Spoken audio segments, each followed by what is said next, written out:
Hey everyone, and welcome. Today, we are diving into a classic parenting challenge, the never-ending battle over sharing.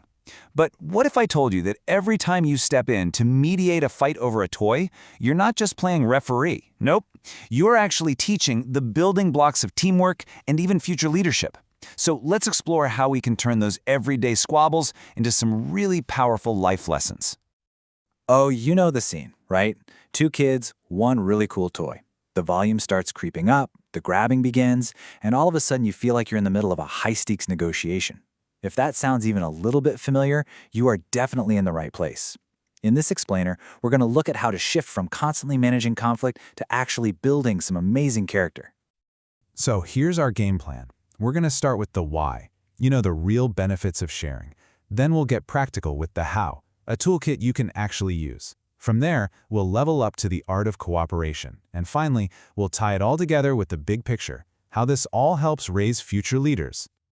All right, first up, let's talk about why sharing is such a big deal. Because honestly, it's so much more than just a parent telling a kid to be nice.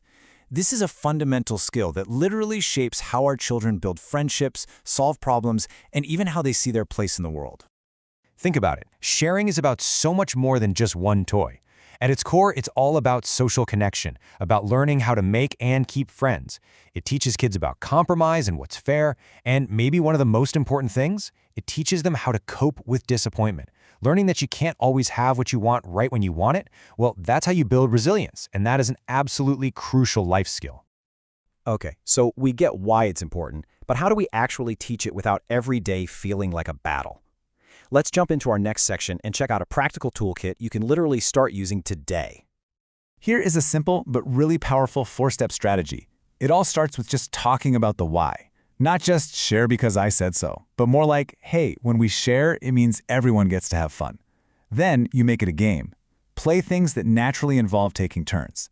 And while you're doing that, become a detective for good behavior. Spot other people sharing and point it out. And the last step, which is maybe the most powerful, praise. Catch your kid doing it right and make a really big deal out of it. But the foundation for all of those steps is this right here. More than any game we play or lecture we give, kids learn by watching us. When they see you share things, take turns, and cooperate with others in your home, they are absorbing those lessons constantly. It becomes the real curriculum of your household. All right, so once a child starts to get the hang of sharing, we can introduce an even more advanced concept. We're moving beyond just taking turns with one toy to actively working together. This right here is the art of cooperation. So what's the big difference? Well, it's a huge shift in mindset. Sharing is often about managing a limited resource, right? One truck, two kids. But cooperation is about combining your resources, your ideas, your effort, your skills to create something brand new, whether that's building an epic fort or just getting a room cleaned up together. And you can see cooperation requires a much more advanced set of skills. It's not just about waiting your turn anymore. It's about actively listening to someone else. It's about empathy, trying to see another person's point of view while also learning to speak up about your own feelings. It's about finding solutions together. I mean, this is some high-level social and emotional learning happening right in your living room. And that brings us to our final section.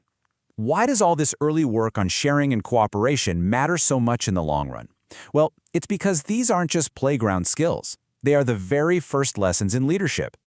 This first quote just captures the heart of parenting, doesn't it? Great leaders show you how it is done. When you get down on the floor and help your kids build something together, you're not just playing, you are showing them what collaboration looks like, and that is so much more powerful than just telling them to share. And this next quote, this one really gets to the core of it. Leadership is unlocking people's potential to be better. Just think about that for a second. When you guide a child through a frustrating moment and help them find a way to cooperate, you're not just stopping a tantrum. You are literally unlocking their potential to be a better friend, a better teammate, and a future collaborator. And this quote just brings it all home. Leadership is an action, not a position. It has nothing to do with being the boss. It's about all the small actions. The action of asking a friend, hey, what do you want to build? The action of listening to their idea. The action of working together. These are the very first actions of leadership, and they start right there on the playroom floor. So, this is the whole journey, from a single, simple interaction to a complex, collaborative project.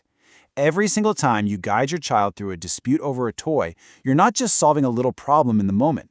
You are laying the emotional and social groundwork for them to one day lead a project, a team, or even a community. It's a really powerful thought to end on, isn't it? The next time you find yourself playing referee, try to remember the bigger picture. You're not just stopping a fight, you're building a future. Thanks so much for joining me.